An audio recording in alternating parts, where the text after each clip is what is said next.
And welcome, everybody. Prophets in the Spotlight here. Hey, we are in a different environment, aren't we? I'm sitting here in Louisville, Kentucky. It's actually not Louisville, is it? Maryville? Well, we're on the outskirts of Louisville. Everybody goes by Louisville, but we're in Hillview. Hillview. They used to be Maryville. They changed the name to Hillview. All right. And so I am with Pastor Jack Roberts, and this is Maryville Baptist Church.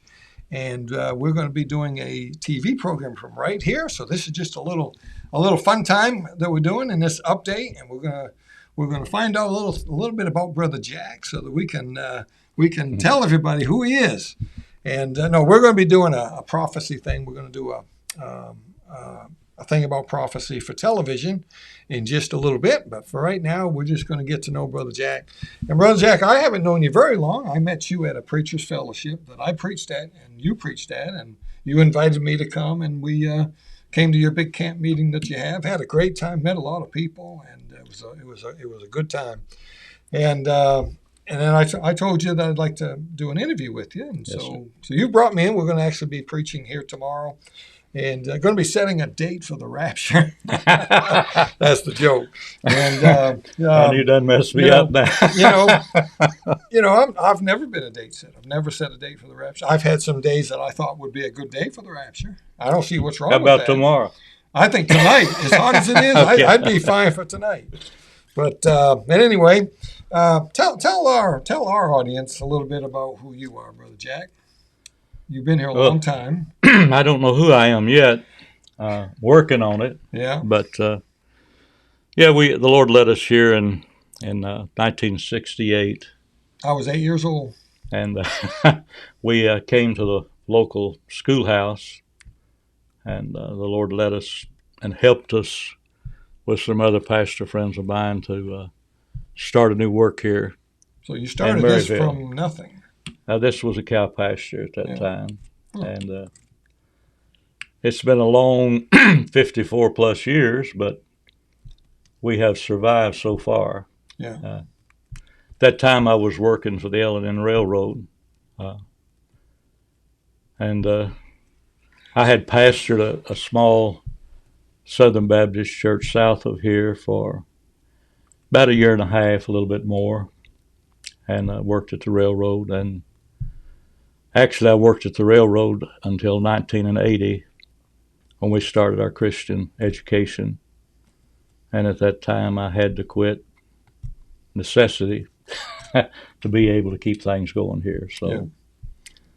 All right. So 50 years ago, who were some of the big name preachers that you looked up to 50 years ago? oh my, most of the folks that I knew, we started this as an independent Baptist church. So maybe give you a little hint on my background. I was saved and ordained in a Southern Baptist church. First church I pastored was Southern Baptist, and 50 years ago, there wasn't anybody to look up to because I didn't know there was an independent Baptist movement. I really didn't even know there was such a thing as independent Baptist movement. Yeah. And I knew that even within the Southern Baptist, and my background basically was in the Southern Baptist, that all Southern Baptist churches were supposed to be independent Baptist churches. Yeah. So at that time,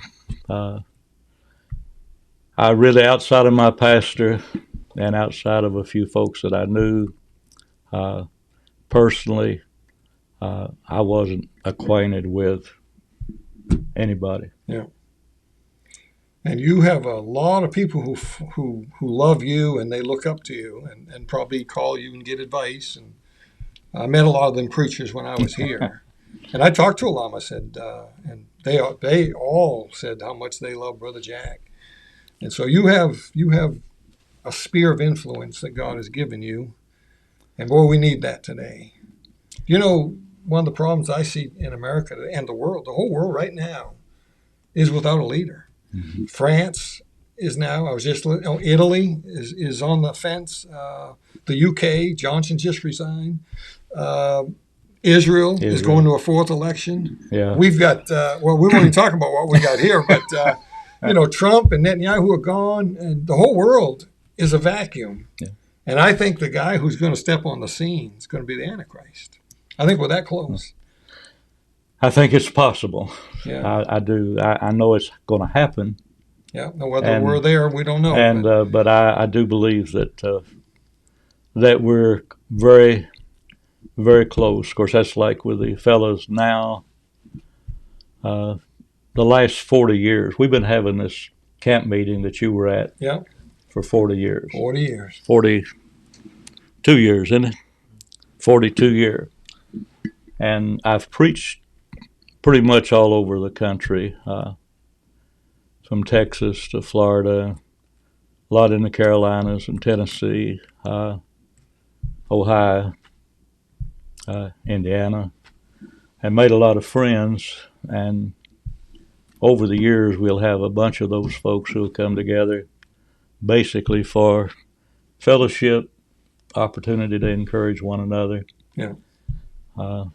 Actually, our camp meeting has just turned into being nothing more than trying to encourage preachers from all over the country. Quitting.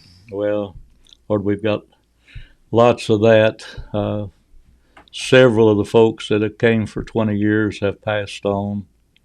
Several of my good friends, of course, a lot of those were people that were as old as me or a little older that I did look up to after we got to know one another. But I don't know whether anybody looks up to me or not. Hopefully we'll be a little good influence. But well, I know they do. And I know the first time I met you at that fellowship I was at, I don't know, there was just something about you that I gravitated to. Because I've lost most of the preachers in my life that I looked up to. Most of them have died. And you're an older guy, and you're a guy that's been in the ministry for a long time. And I know you don't look old, but you're old. And I don't know, I just sensed something about you. And then when I came to the camp meeting, there was no doubt about it. The men who came here are coming because you're here. And I think if you were on vacation and you had this meeting, I think most of them wouldn't be here. And they're coming because they get something from you. And there's nothing wrong with that. Paul said, follow me as I follow Christ. There's nothing wrong with having heroes and having people that we look up to and people we can call on the phone and get advice. We've tried to be an encouragement. Like I said, we have about approximately 60 pastors, evangelists, missionaries that are pretty faithful to come to our meeting, and a lot of good preachers. Yeah. A lot of good preachers. And well, let's just tell everybody where you're at and how they can find your church. There's people, I'm sure, in the Louisville area that listen to our YouTube sometimes. Okay. How do they tell them about your services, what time they are, and how they can find you? We have church 3 times a week. I know that's not common anymore, but we have church on Sunday morning at Sunday school at 10, church at 11. We have our evening service on Sunday at 6. Our midweek service at 7 o'clock on Wednesday night. We're located right off of Hillview Boulevard, here in a little community just south off of 65. We're here to preach the gospel and share the word of God. We have a lot of good teachers, a lot of good Bible scholars. We have a Truth Bible College that we teach Bible, offer several opportunities to get a diploma for those that are interested. We also we're a little old-fashioned. We don't have a lot of the things that a lot of the modern churches do. We're country. I'm from Whitley County, down up towards Pineville out of Williamsburg, and my wife and I went to high school there. Got married when we were young and moved to Louisville looking for a way to make a living and raise our family. And And got called to preach. I got saved. I was 21 years old when I got saved. I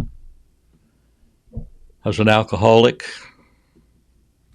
I had done a lot of things that lost people do, and God saved me at Oak Grove Baptist Church in Fairdale, Kentucky, when I was 21 years old. And I was 21 when I got saved. Really? Yeah. But Abraham Lincoln was not president when I got saved. Okay. So, well, folks, he's a good. What you see is what you get. This guy's real. I like him. King James Bible believer, and loves the Lord. Believes the rapture's coming. He's not a date setter like me, anyway. But he loves the Lord. You're gonna get me in trouble, brother. You know. We're going to come up with a date sometime this weekend. But he's good old-fashioned church right here, just south of Louisville, a little ways from Shepherdsville. Yes, it's just north of Shepherdsville, just 10 minutes probably, something like that. So just Google Maryville Baptist Church and you'll find it. You can Google it and find it there. And we'll Brother Jack, thanks for coming on. And we're gonna record a show next for television. It's gonna be exciting, and it's on my series I'm doing, Prophecy from the Pastor's Point of View. And that's coming up right next on YouTube. You'll want to go watch that as soon as you get done with this.